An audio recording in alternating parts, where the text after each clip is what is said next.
Vamos a relacionar el miedo con la supervivencia, con la amígdala, con la adrenalina, la acetilcolina, la oxitocina, el cortisol, especialmente vamos a hacer hincapié en eso, y también en la CDH, y también relacionaremos con el locus coeruleus. Por otro lado, sabemos que hay una relación directa entre cortisol y estrés. Es muy estrecha esta relación. La CRH es una hormona hipotalámica liberadora de corticotrofina a nivel de la hipófisis, o sea, se sintetiza en el hipotálamo y en la hipófisis libera la CTH. Es un péptido de 41 aminoácidos, entonces se elabora en el hipotálamo, estimula la síntesis y liberación de la ACTH. El cortisol es una de las herramientas con que cuenta nuestro cuerpo, nuestro organismo, para enfrentar el estrés. Aumenta la capacidad energética ante el estrés agudo, lo que es necesario para el mantenimiento de la vida, la supervivencia. Entonces, cortisol y supervivencia van de la mano. Siguiendo a Pablo Cólica en su libro Estrés, Manual Diagnóstico, Editorial Brujas, se dice que el cortisol se relaciona con la conversión de grasas y proteínas en el organismo a glucosa, liberación de glucagón por las células alfa del páncreas, con efecto hiperglucemiante rápido, además insulinoresistencia, aumento del apetito e ingesta calórica mayor para que haya mayor disponibilidad de material energético, modificación del equilibrio electrolítico y aumento del volumen plasmático, aumento de la síntesis de adrenalina, inhibición de la síntesis de prostaglandinas vasodilatadoras, aumento de eritrocitos y su contenido en hemoglobina por retardo en la eritrofagocitosis. En las primeras etapas del estrés ocupa los receptores del hipocampo y corteza cerebral, mejorando las capacidades cognitivas. Miren qué maravilloso que es el cortisol. O sea, que mejora las capacidades cognitivas en una primera etapa. Todo se prepara para el ataque, la lucha o la huida. Los tanques se cargaron con el mejor combustible. Todos los turbos están funcionando a pleno. Preparados para lo que venga, los cohetes listos para ser disparados. Es el estado de un luchador antes de subir al ring, antes de subir al cuadrilátero. Esta es la situación cuando, por ejemplo, nos asaltan en la calle o nos apuntan con un arma de fuego. Todo en línea con el sistema adrenérgico, el sistema nervioso autónomo, el sistema inmunológico, fundamentalmente el eje neuroendocrino.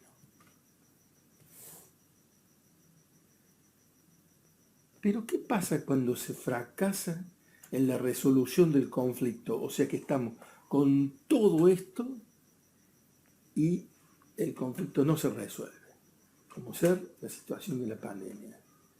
Hace un par de meses tuvimos noticia de esto y después no hubo resolución, al contrario, siempre va en más, y no nos permite tener una homeostasis interna, sino por el contrario, vamos a la alostasis, o sea, cada vez más cortisol, cada vez más respuesta, hasta que esto se agota y el cortisol termina junto con el GABA dañando a las dendritas y favoreciendo la apoptosis. Entonces sigue aumentando la CRH y el cortisol, dañan al organismo y aparecen complicaciones cognitivo-orgánicas y psicológicas. Esta es la situación del residente de cirugía en sus primeras etapas. Quiere cumplir, quiere hacer todo, pero no puede, porque además tiene que estudiar, no alcanza el tiempo. Esta es la situación del equipo de salud frente a lo imprevisible de la epidemia. Este es el cerebro que se empieza a quemar. Hoy, la pandemia. Hoy la está pasando así el equipo de salud, con la alostasis. El estrés, la angustia, la ansiedad se vienen a la superficie en la cuarentena. La respuesta es la descarga sostenida de adrenalina, cortisol, la activación del eje neuroendocrino, producen taquicardia, insomnio, falta de aire, midriasis, algunas conductas compulsivas, ansiedad, paranoia, irritabilidad, nerviosismo, enojo, ira, pensamientos catastróficos. Esto nos puede llevar a diabetes, hipertensión arterial, arritmia, síndrome metabólico y otras descompensaciones. Si vamos para el lado de lo biológico, habrá tantas descompensaciones. O puede ser que tengamos esas enfermedades y no nos hayamos dado cuenta, y con motivo de semejante estrés, estemos hipertensos, o bien estemos diabéticos, o tengamos algún fenómeno en nuestras arterias que pueda hacer posible que se instale un infarto, por ejemplo, o un accidente cerebrovascular. O sea, atención a los factores de riesgo.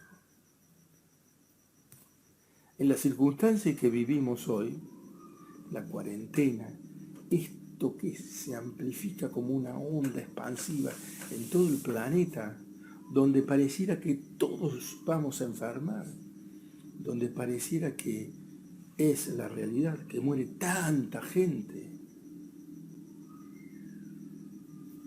Los factores entonces estresores, la incertidumbre y la ansiedad, nos llevan cada día más a que acumulemos esta alostasis, esta acción deletérea del cortisol sobre nuestras neuronas, a las pérdidas de dendritas y de neuronas. Se denomina eso apoptosis.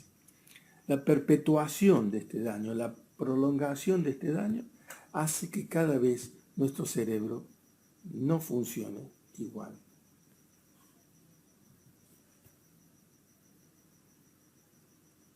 La incertidumbre es una palabra que se repite. La incertidumbre permanente, sin resolución. La incertidumbre económica, las pérdidas financieras, el temor a enfermarse, la información desproporcionada, el sistema laxo de control, los transgresores de siempre son atrapados y filmados y mostrados como primicia, como un trofeo periodístico de esta guerra. La desconfianza en los gobernantes. ¿Cómo no vamos a desconfiar? Venimos de la década del 70. Los mayorcitos como yo la hemos pasado. La guerra de Malvinas. Íbamos ganando la guerra. Toda la información falsa. La guerra estaba ganada. Quizás perdimos un familiar. La primera víctima de una guerra es la verdad.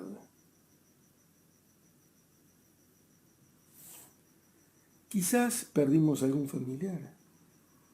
Quizás tengamos miedo de enfermarnos y morir.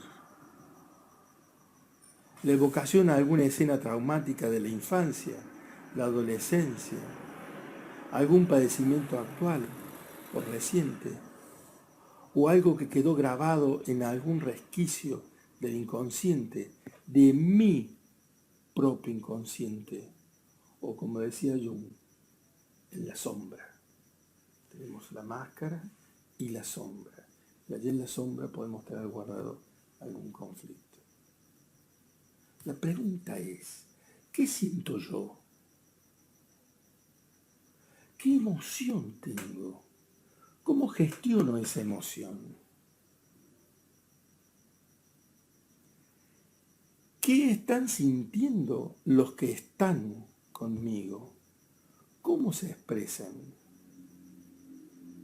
¿Qué puedo hacer yo por ellos? ¿Qué puedo hacer por mí? Estar atentos, mantener la calma, estar alertas, pero no en estado de hiperalerta, que esto es lo que nos hace gastar la pólvora, el cortisol, la adrenalina, la acetilcolina. Todo esto, si se perpetúa y se intensifica, todas estas sustancias, el GABA, el cortisol, terminan dañando nuestro sistema nervioso. Entonces, no a la hiperalerta. Limitar la información, que es la caldera que va metiendo leña todo el día para que nos sintamos cómodos, para que no nos sintamos bien. Ver noticias a la mañana un rato y a la noche de nuevo, pero no tan tarde, si no, no podemos dormir. Y dormir en estas circunstancias es un hecho muy importante. Mantener los ciclos circadianos de nuestras hormonas. Eso permite al cerebro restablecer su salud, su bienestar, para que podamos seguir viviendo, para que no nos desequilibremos, para que no aparezcan comportamientos extraños y enfermedades mentales. Entonces, cuando estamos pasados de rosca, aparece el insomnio, momentos de llanto, pensamientos catastróficos. El recuerdo de la Segunda Guerra para las personas mayores. El hambre. Estar confinados sin saber qué va a ser de sus vidas.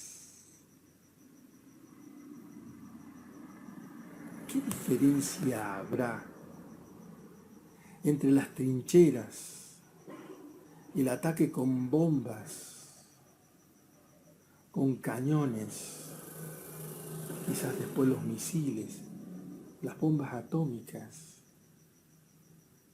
¿Qué diferencia habrá con la guerra de la información, la manipulación de las mentes? Hoy,